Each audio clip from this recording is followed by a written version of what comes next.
One of the things on your need versus wants list is probably going to be the title type. So this is the legal description of the property. The gold standard in New Zealand is that it would be freehold, and that basically means you own the house on top and the land that the house sits on, and you're not sharing that with anybody.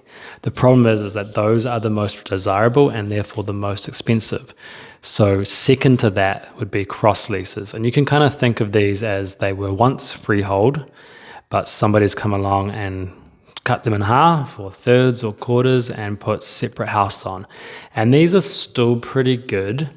The things you got to be mindful of is how many other properties you're sharing that land with, and that if one of them or if you want to change something about your property externally, so put up a fence, paint the house, change the roof, do something with the driveway, you technically, legally have to get permission from the other people on your cross lease. So that's why these are a little bit less desirable if they're shared with like 10 other owners.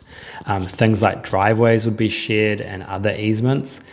They're still pretty good, but they're not as good as freehold. So those are the two main ones that we have in New Zealand. One that you want to stay away from is something called a leasehold property. And this means that you only own the property, but you lease the land that it sits on. And in these cases, you have no control of how high the lease for that land could be. And sometimes it looks like a really good deal because the house only costs $100,000 and you're like, wow, this is awesome. It's very typical of like apartments.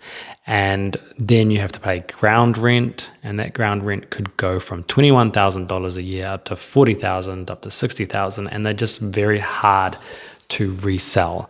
So I, as a first home buyer, would probably stay away from those. There's also other titles called unit titles, which are more to do with units, obviously, and fee simple titles, which are just a newer version of a freehold. This is something that your lawyer will help you kind of figure out, not a mortgage broker. This is a very generic kind of piece of advice around that, but freehold is best, cross lease is second, unit title's okay. Don't go near the leasehold ones.